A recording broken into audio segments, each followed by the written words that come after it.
Lucas 2, 25 a 38, diz assim a palavra de Deus. Havia em Jerusalém um homem chamado Simeão, homem esse justo e piedoso, que esperava a consolação de Israel. O Espírito Santo estava sobre ele. Revelara-lhe o Espírito Santo que não passaria pela morte antes de ver o Cristo do Senhor. Movido pelo Espírito, foi ao templo. E quando os pais trouxeram o menino Jesus para fazerem com ele o que a lei ordenava, Simeão o tomou nos braços e louvou a Deus, dizendo: Agora, Senhor, podes despedir em paz o teu servo, segundo a tua palavra, porque os meus olhos já viram a tua salvação, a qual preparaste diante de todos os povos, luz para revelação aos gentios e para a glória do teu povo de Israel. E estava o pai e a mãe do menino admirados do que dele se dizia. Simeão o abençoou e disse a Maria, mãe do menino: Eis que este menino está destinado tanto para a ruína como para o levantamento de muitos em Israel, e para ser alvo de contradição. Também uma espada traspassará a tua própria alma, para que se manifestem os pensamentos de muitos corações. Havia uma profetisa chamada Ana, filha de Fanuel, da tribo de Aser, avançada em dias, que vivera com seu marido 7 anos, desde que se casara, e que era viúva de 84 anos. Esta não deixava o templo, mas adorava noite e dia em jejuns e orações. E chegando naquela hora, dava graças a Deus e falava a respeito do menino a todos os que esperavam a redenção de Jerusalém. Amém. O jornal Globo, de quinta-feira, dia 17, disse o seguinte, abre aspas: o Fórum Econômico de Davos, que vai acontecer esta semana na Suíça, decidiu incluir no seu relatório de riscos que ameaçam o crescimento econômico das nações, pela primeira vez, as questões relacionadas às emoções negativas e tensões psicológicas desencadeadas pelo ritmo acelerado da vida moderna, geradoras de ansiedade, depressão e solidão. Estima-se que 700 milhões de pessoas sejam afetadas por problemas de saúde mental no planeta. No começo da década 2010, os problemas relacionados à saúde mental custaram 2,3 trilhões de dólares. Desse total, 2/3 correspondem a despesas indiretas, como queda na produtividade e aposentadoria, entre outros. 1/3 equivale ao custo de diagnóstico e tratamento de doenças. Para muitos indivíduos, este é um mundo cada vez mais ansioso, infeliz e solitário. Mudanças muito rápidas em todas as áreas da vida estão causando um impacto profundo na vida das pessoas. Fecha aspas. Esta é uma notícia que os meios de comunicação seculares estão dando, mostrando a preocupação dos líderes do mundo com essa situação. Mas o que acontece, irmãos, para nós que conhecemos a Bíblia, é que o mundo incrédulo, ele está chegando cada vez mais próximo do cumprimento das profecias bíblicas, como aqui está em Daniel, capítulo 12, versículo 1, que diz que no final dos tempos haverá um tempo de angústia, qual nunca houve, desde que houve nação até esse tempo. Cerca de 2.400 anos, essa palavra foi dita. E Jesus confirma essa profecia em Mateus, capítulo 24, verso 21, dizendo: porque nesse tempo haverá grande tribulação, como desde o princípio do mundo até agora não tem havido e nem haverá jamais. Ou seja, irmãos, cada vez mais a palavra de Deus nos impressiona pela sua fidelidade, nos impressiona pela sua veracidade, mostrando que há um Deus soberano governando todas as coisas deste universo. O mundo está boquiaberto com essa situação. Mas se você conhece a Bíblia, você sabe que isto está predito e profetizado. E pelo lado dos cristãos, nós vemos crescer cada vez mais a desconfiança, o desprezo, o abandono das igrejas por pessoas que se dizem cristãs, devido aos escândalos, devido ao desejo da igreja de se aliar a partidos políticos e ao poder, a igreja desejando ser poderosa economicamente neste mundo, devido a uma pregação de um evangelho não bíblico, centrado no ser humano, nas ansiedades humanas e nos desejos humanos e não em Deus. É uma palavra apostasia, ao abandono da fé histórica, da fé que vem desde a época de Jesus, tem sido abandonada de maneira terrível pela igreja moderna. E a apostasia está aí diante de nós. Mas nesse ponto você pode estar perguntando, né? O que isso tudo tem a ver com o texto que nós lemos? Um texto que fala de dois personagens bíblicos praticamente desconhecidos, que passam quase desapercebidos pela Bíblia. E eu fico imaginando, né, por que o Espírito Santo e Lucas, que fez uma pesquisa muito acurada para escrever o seu evangelho, resolveu colocar esses dois personagens aqui e dar alguns detalhes sobre eles. E tudo que nós conhecemos sobre Simeão e Ana estão nesse texto que nós lemos. Não há outra referência a essas duas pessoas, esses dois crentes, em toda a Bíblia ou na história da igreja. Mas o que tem a ver? Tem a ver que Simeão e Ana, eles viveram num tempo muito semelhante a este tempo que nós estamos vivendo. Aquela época da vinda de Jesus era uma época muito semelhante a nós. E por isso nós estamos aguardando a volta de Jesus. Como ele veio a primeira vez, ele virá a segunda vez. Politicamente, Israel era um país dominado por potências estrangeiras. O Império Romano, na época, dominava o povo com muito rigor, com muita violência, com muita força, explorava o povo. Não havia uma verdadeira religião, não havia um culto verdadeiro. A nação não era livre. E além disso, havia 400 anos que Deus havia parado de falar através dos seus profetas. Depois de Malaquias, há um tempo, até o Novo Testamento, de 400 anos de silêncio. O culto, ele continuava existindo, acontecendo no templo, com os seus sacrifícios diários, mas o povo estava longe, o coração do povo estava longe de Deus. A religião se resumia a ritos, a cumprir rituais prescritos pela lei de Moisés. Aparência de religião, de vida. E era um tempo de muita apreensão, muita frustração, tanto política quanto religiosa. Parecido com o nosso tempo.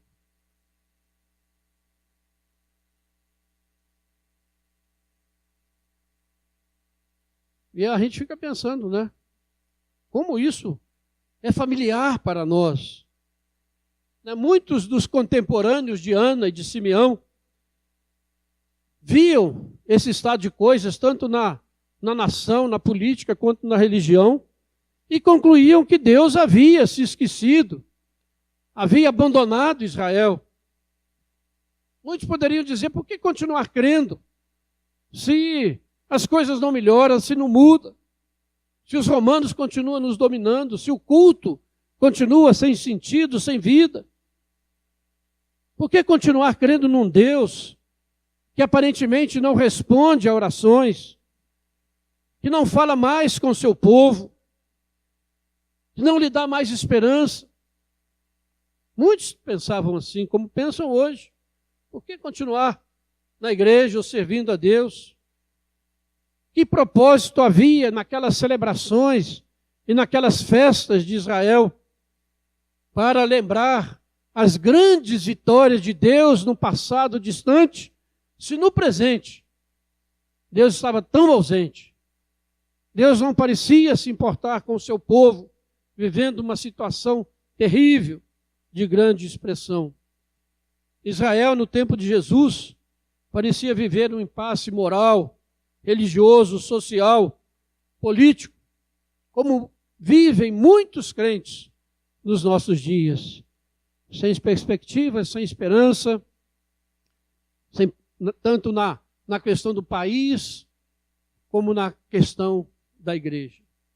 Então é nesse contexto que a figura de Simeão e de Ana se destacam para nós como símbolos de fidelidade, de confiança, de esperança, dentro de um mundo e de uma religião que não davam mais esperança a qualquer pessoa.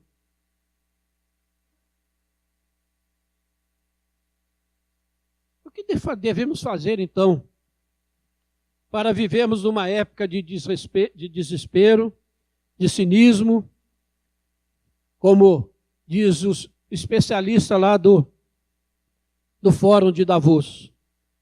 Porque Ana e Simeão foram capazes de persistir em fé, quando muitos haviam abandonado toda a esperança. Quais as práticas espirituais que nós podemos aplicar a nós hoje, enquanto nós aguardamos também a volta gloriosa de Jesus?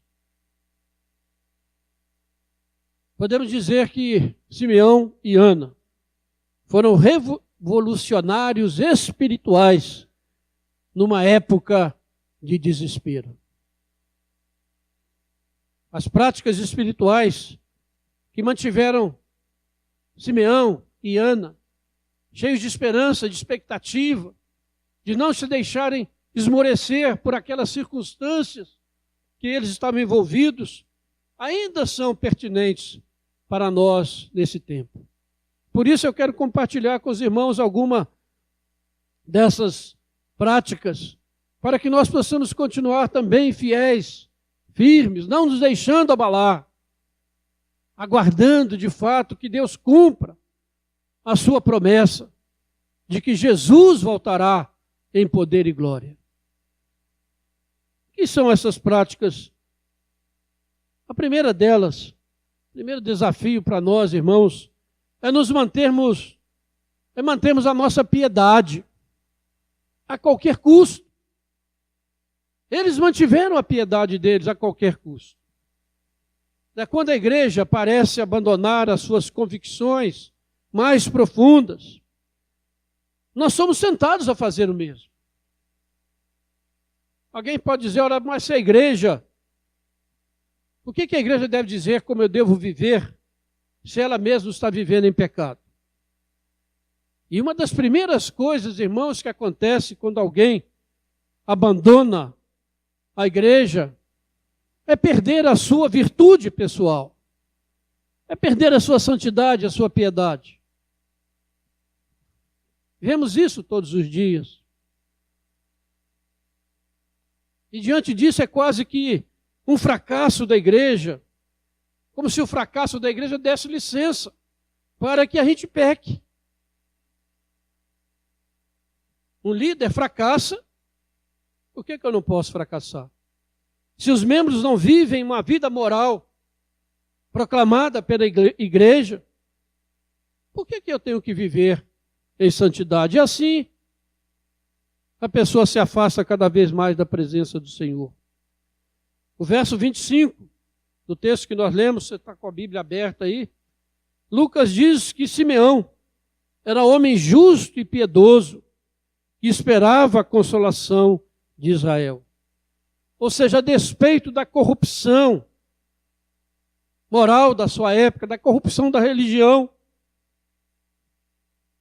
daquilo que ele via ao seu redor, ele era um homem que temia a Deus. Era um homem que levava a sério as exigências da sua religião e da lei mosaica. E é muito significativo, irmãos, que me chama muita atenção, é que Simeão, com essa vida piedosa, ele foi encontrar Jesus no templo. Veja o texto no versículo 27.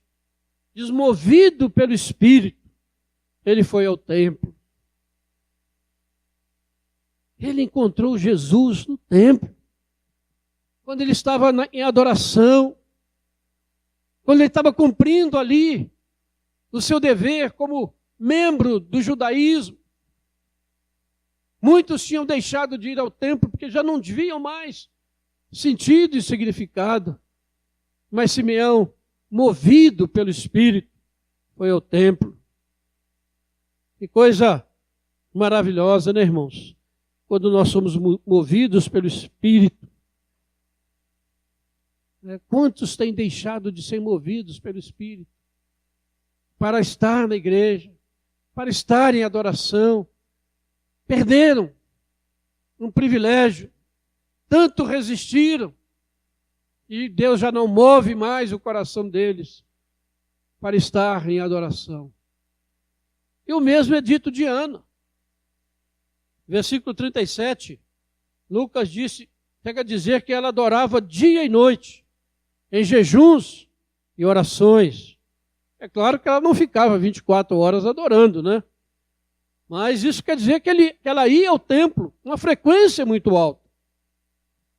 Porque no versículo 38 diz que chegando naquela hora, né, ela estava chegando ao templo quando Simeão estava falando a respeito de Jesus, estava ali falando com a mãe, com o pai dele, e ela chega naquela hora e o texto diz que ela dava graças a Deus e falava a respeito do menino a todos que esperavam a redenção de Israel. Portanto, meus irmãos, nessa hora em que nós estamos vivendo, de tantas angústias, de tanta indiferença com as coisas de Deus, de tanta apostasia, de tantos absurdos acontecendo dentro da igreja chamada cristã, que nós possamos aprender com Simeão e com Ana a manter a nossa fidelidade, a nossa piedade, a nossa santidade, o nosso compromisso com a igreja, com o culto, com o templo do Senhor, frequentando, porque nós não sabemos o momento em que Deus vai falar conosco, em que nós vamos ser surpreendidos pela presença maravilhosa do Senhor. Eles esperavam a consolação de Israel, diz o texto. Mas eles foram encontrá-la no templo. Ali, quando eles estavam na presença do Senhor. Irmãos, que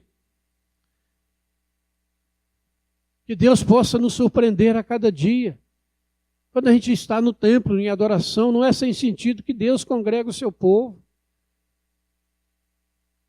Não é sem sentido, não é para a gente participar de um culto bonito, agradável, gostoso. Mas é para a gente ter a presença do Senhor e experimentar a presença dele na nossa vida. Quando o mundo e as pessoas chamadas cristãs se afastam da igreja, falando da sua irrelevância no mundo atual, e ao mesmo tempo se tornam mais angustiadas e mais desesperadas, ao ponto de este assunto se tornar motivo de discussão num evento mundial que congrega os maiores líderes do mundo, uma preocupação. E a palavra de Deus está dizendo isso. E Quando eu li isso, irmãos, eu fiquei pensando como a palavra de Deus é fiel, como ela se cumpre. A Bíblia está falando desse tempo de angústia. E o mundo agora começou a perceber esse tempo.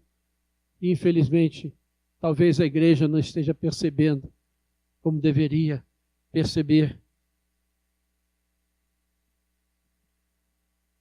Precisamos continuar fiéis, dedicados, comprometidos, porque Deus se fez carne na pessoa de Jesus. E Ele encontrará você na adoração, quando você estiver adorando a Ele. Como Simeão, movido pelo Espírito, ele foi ao templo. Mais uma vez eu pergunto, você tem sentido esse mover do Espírito no seu coração para estar adorando a Deus?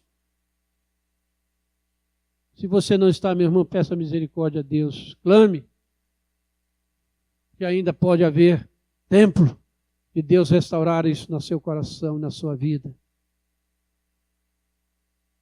Será que as promessas de Deus para a sua vida se esgotaram? E Ele não move mais você a vir adorá-lo?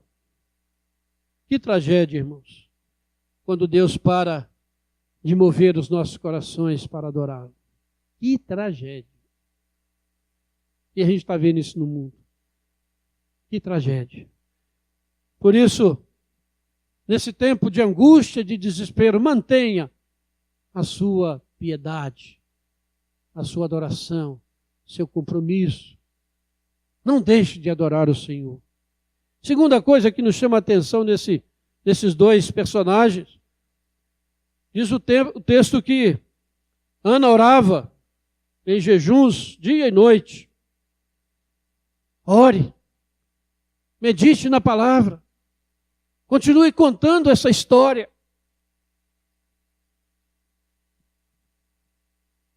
Muitos acham que os problemas do mundo, do país e da igreja, podem ser resolvidos se nós tivermos uma igreja mais ativa, uma ação mais direta na política, nas ruas, fazendo marchas de protesto e outras coisas mais. Às vezes, em determinadas circunstâncias, isso é até válido. Mas, irmãos, o exemplo de Ana e de Simeão é que eles oravam, eles iam ao templo, o país estava dominado, eles não tinham poder na sua mão, mas eles não deixaram de crer na promessa de Deus, que o Messias viria para libertar Israel, para trazer um novo tempo. Eles continuaram orando pela nação. E esse é um exemplo que nós precisamos aprender. Não é ficar xingando nas redes sociais, defendendo esse lado ou aquele lado e brigando com todo mundo, que nós vamos resolver, mas é com o joelho dobrado, em oração, diante do Senhor e adoração. Porque o nosso Deus está no controle de todas as coisas. E Ele ouve a oração do seu povo. Quando nós nos reunimos para adorar, Ele está nos ouvindo, Ele está presente, Ele fala conosco e Ele nos ouve e nos atende. Por isso, esses dois personagens chamam a atenção para esse tempo moderno. Parecem tão desprezíveis, mas eles experimentaram o mover de Deus e viram a salvação de Deus. Quantos de nós estamos querendo ver a salvação de Deus na nossa casa, na nossa família? Mas não perseveramos em oração, em adoração, em busca do Senhor. Mas Deus, nós podemos ver isso acontecendo quando nós seguimos esse exemplo de piedade. E a gente sabe, irmãos, que diante do caos que o mundo está vivendo, somente a volta gloriosa de Jesus dará fim a esse estado de coisas. Como exemplo de Daniel. Daniel viveu também cercado por inimigos, numa terra estranha, também servindo a um poder estrangeiro. Mas Daniel manteve a sua fé e Deus o livrou. Se você puder abrir a sua Bíblia aí em Daniel capítulo 9.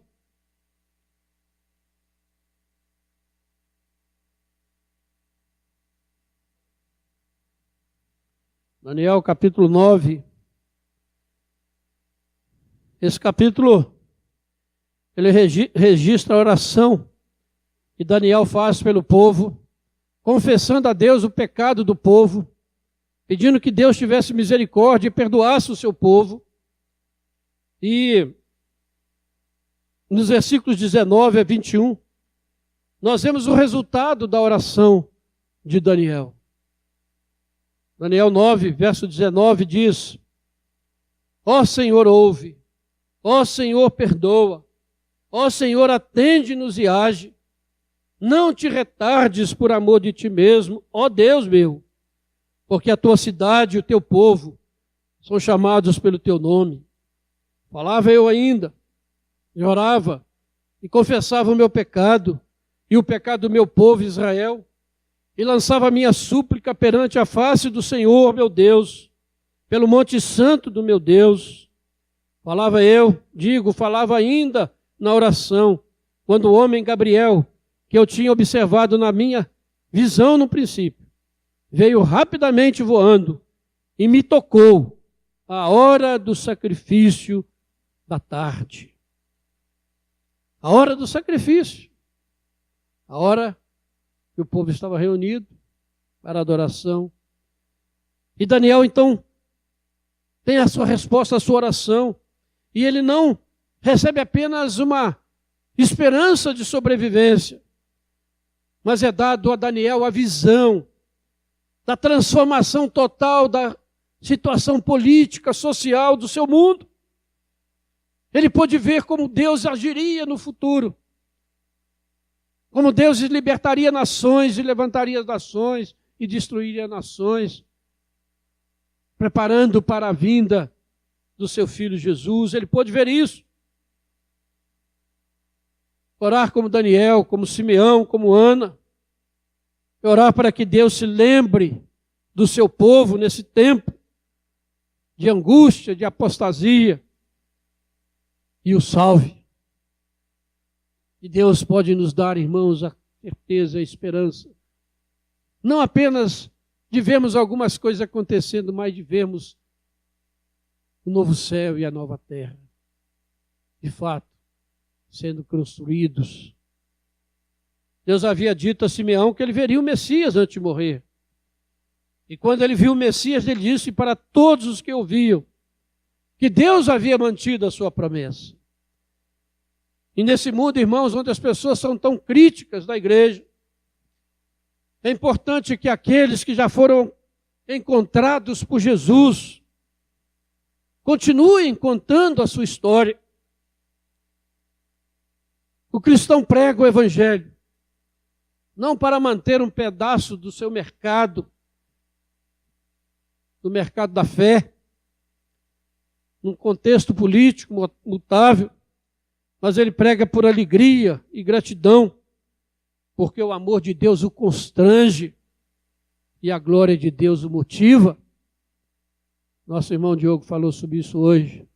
Pregamos o evangelho, não tanto para a salvação ou para a edificação da igreja, mas pregamos o evangelho por causa de Jesus, por aquilo que ele fez, pela sua glória.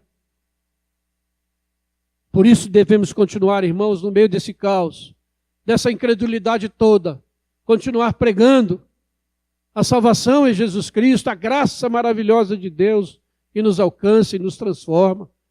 Continuar pregando que Jesus voltará. Essa mensagem esquecida, onde as igrejas estão mais preocupadas com o aqui e agora, com se dar bem, com ficar rico, ganhar isto e aquilo, e estão falando muito pouco da volta gloriosa de Jesus para julgar os vivos e os mortos. Mantenha a sua piedade, ore, busque o Senhor, continue pregando a verdade bíblica. Mas a terceira e última coisa que podemos ver aqui nessa vida desses dois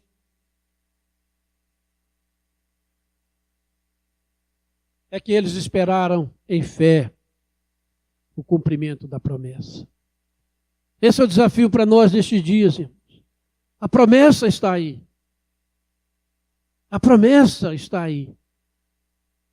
Não é o homem que está conduzindo a história, é Deus. E a promessa dele é que no momento determinado pelo próprio Deus, os céus se abrirão e Jesus Cristo aparecerá em glória. É para isso, para esse ponto que o mundo está sendo dirigido. Então, quando você ver essas notícias, vê esse contexto que nós estamos falando, pare e pense. Meu Deus governa. Espere em fé. Hebreus 11, 1 diz que a fé é a certeza das coisas que se esperam, a convicção de fatos que se não veem. E Romanos diz que o justo viverá pela fé, e não pelo que ele vê ao seu redor. Não são as circunstâncias da vida que devem moldar a sua vida, meu irmão, mas é a fé na revelação bíblica. E essa diz que é um Deus soberano, guiando todas as coisas, como já disse, para esse ponto glorioso. Simeão e Ana viveram toda a sua vida numa situação religiosa e política que não fazia sentido para o entendimento que eles tinham da revelação bíblica, da vontade de Deus para Israel. Por que está demorando, Senhor? Por que o teu povo está oprimido? Por que tanta dor, tanta angústia, tanto sofrimento? Senhor, manifesta teu poder, como antigamente o Senhor abriu o mar. Por que o Senhor está demorando? Sem dúvida, havia essa expectativa em Israel. E muitos hoje podem estar dizendo também, Senhor, quando esse caos vai acabar? Quando o Senhor voltará em glória para buscar os seus remidos? Mas apesar disso, irmãos, eles não perderam a sua fé. A sua esperança estava baseada na sua fé. Esperaram. Eles conheciam as Escrituras e esperaram nas promessas do Senhor.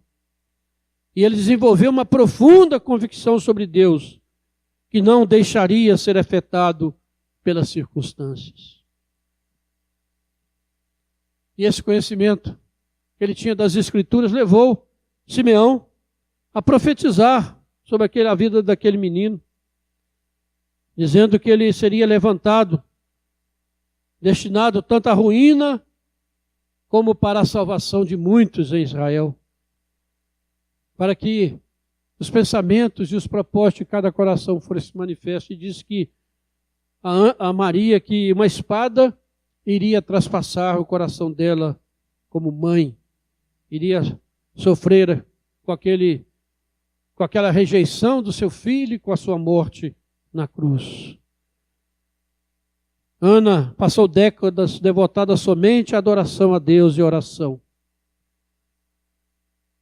Uma oração dedicada, constante. E naquele momento ela pôde discernir a presença do Salvador do mundo. Por isso, irmãos, como Simeão e como Ana, nós não podemos escolher a época da igreja que a gente vai viver. Estamos vivendo nesse tempo. Não adianta pensarmos na igreja gloriosa do passado. Não adianta ficarmos pensando apenas no futuro. Somos hoje a igreja do Senhor.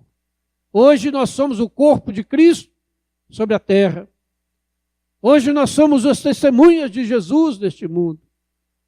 Temos uma mensagem e temos um modo de viver que pode impactar esse mundo e transformá-lo.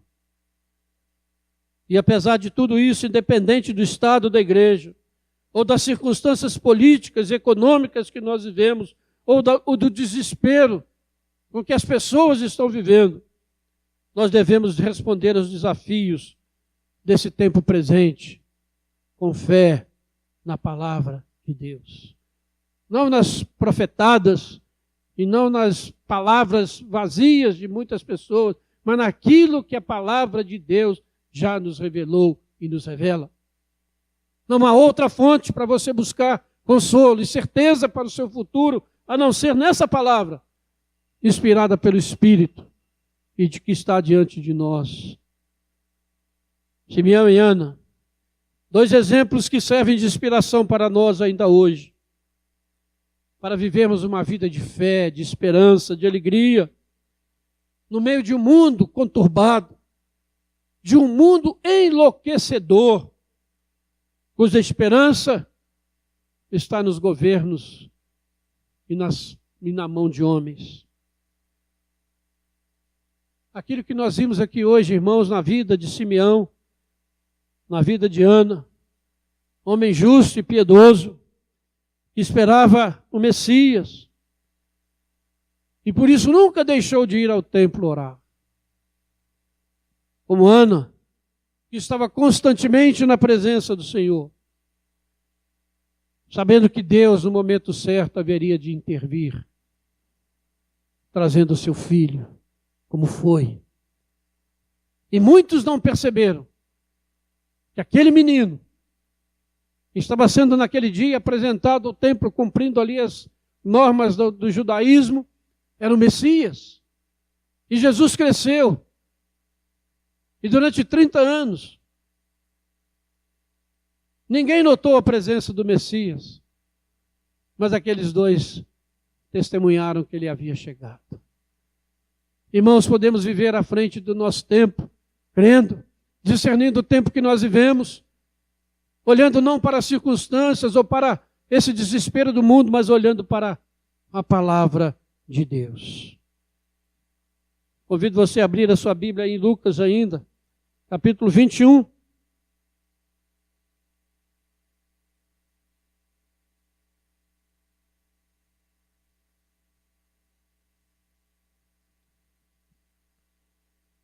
Verso 25 a 28. Lucas 21, 25 a 28. O sermão profético de Jesus. Ele diz: haverá sinais no céu, na lua e nas estrelas. Vejam bem, sobre a terra, angústia entre as nações em perplexidade, por causa do bramido do mar e das ondas. Mar e ondas aqui são as nações. As nações da terra estão agitadas. Haverá homens que desmaiarão de terror e pela expectativa das coisas que sobrevirão ao mundo, pois os poderes dos céus serão abalados. Então se verá o Filho do Homem, vindo numa nuvem com poder e grande glória. Ora, ao começarem estas coisas a suceder, exultai e erguei a vossa cabeça, porque a vossa redenção se aproxima. Aleluia! Glória a Deus! Maranata! Ora vem, Senhor Jesus! Esse é o momento que vivemos, somos privilegiados de vivermos esse momento. Enquanto o mundo se reúne para tentar explicar o que está acontecendo, nós temos a palavra de Deus já nos dizendo o que está acontecendo, o que vai acontecer. Angústia entre as nações em perplexidade. A reportagem do jornal quase que repetiu as mesmas palavras sem saber. Mundo em angústia, em perplexidade. Mas nós, crentes em Jesus Cristo, como Simeão e Ana, aguardamos com fé, com esperança, a gloriosa volta de Jesus. Que Deus nos abençoe nessa noite.